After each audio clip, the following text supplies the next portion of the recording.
550 millions d'Indiens. Quand tu diriges un pays pareil, une chose est sûre, tu pèses dans le concert des nations. Chacun de tes gestes est scruté, analysé.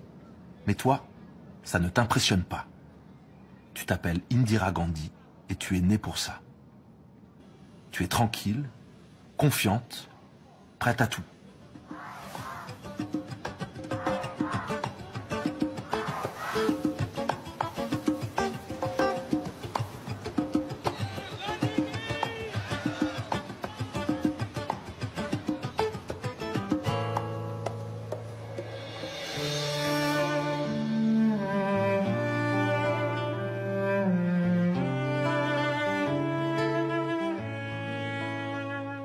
Indira n'a pas eu d'enfance. Dans sa famille, personne n'avait le temps pour ça. Une seule chose comptait, le combat pour libérer l'Inde. Ça, la petite Indira Nehru l'avait compris avant même d'apprendre à parler.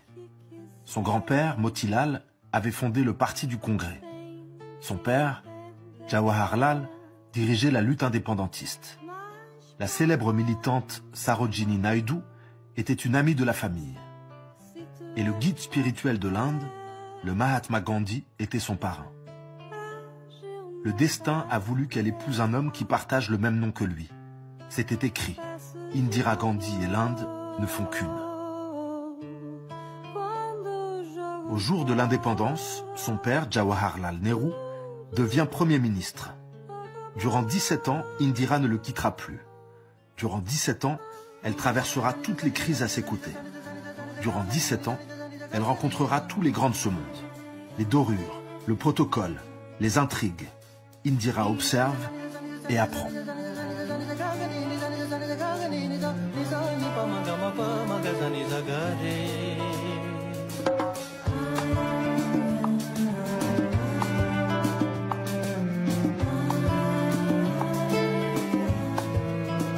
Quand son père succombe à une crise cardiaque, Indira Gandhi est prête.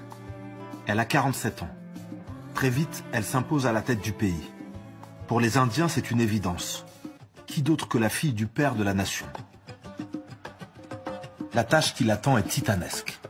Sortir l'Inde du sous-développement et en faire une puissance du XXIe siècle. Mais avant de pouvoir s'y consacrer, elle va devoir régler la plus grosse crise que le pays ait connue depuis l'indépendance. Fin mars 1971, un flot ininterrompu d'enfants, de vieillards, de femmes et d'hommes effrayés, affamés, traverse la frontière qui sépare le Pakistan oriental de l'Inde. Ils fuient la mort, les viols de masse, l'horreur systématique. Leur crime? Avoir voulu faire sécession, créer un pays à eux, le Bangladesh, quitter la fédération pakistanaise.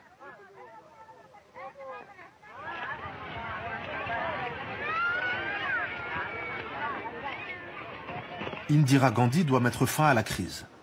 La première ministre indienne décide de se rendre à Washington pour faire entendre raison au président Richard Nixon, le principal allié des généraux pakistanais.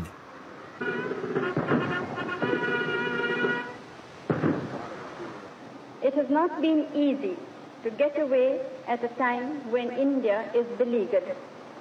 To the natural calamities of drought, floods and cyclones has been added a man-made tragedy of vast proportions.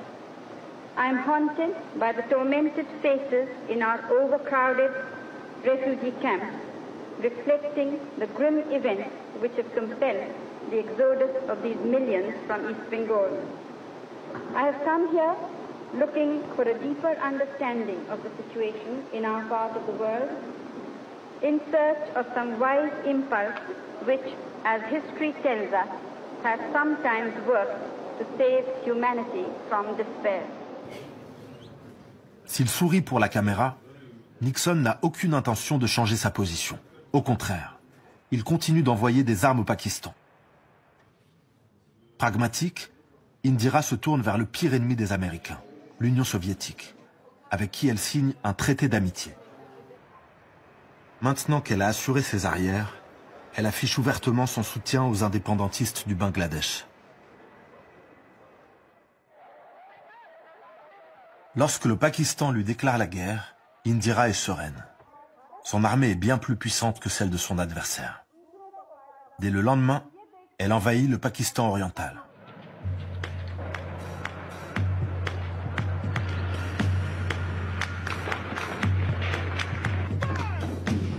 Nixon a peur de voir son allié s'effondrer en quelques jours. Pour intimider Indira Gandhi, il envoie son plus gros porte-avions nucléaire dans le golfe du Bengale. C'était sans compter avec l'Union soviétique et ses sous-marins nucléaires. Sa flotte encerclée, Nixon est réduit à l'impuissance.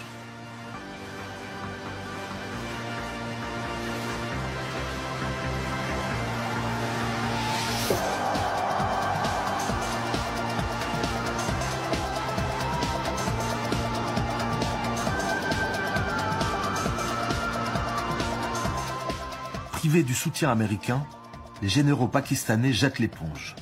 Le Bangladesh est désormais un pays indépendant. Grâce aux soviétiques, Indira Gandhi a gagné. Mais elle ne veut plus que l'Inde dépende de quiconque. Elle décide de doter son pays de l'arme atomique.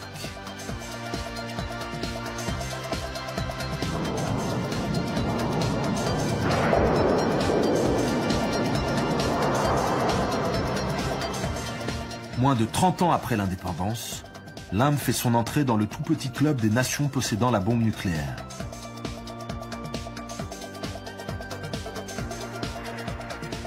Pour le meilleur ou pour le pire, l'ancienne colonie est maintenant l'égale des plus grandes puissances de la planète.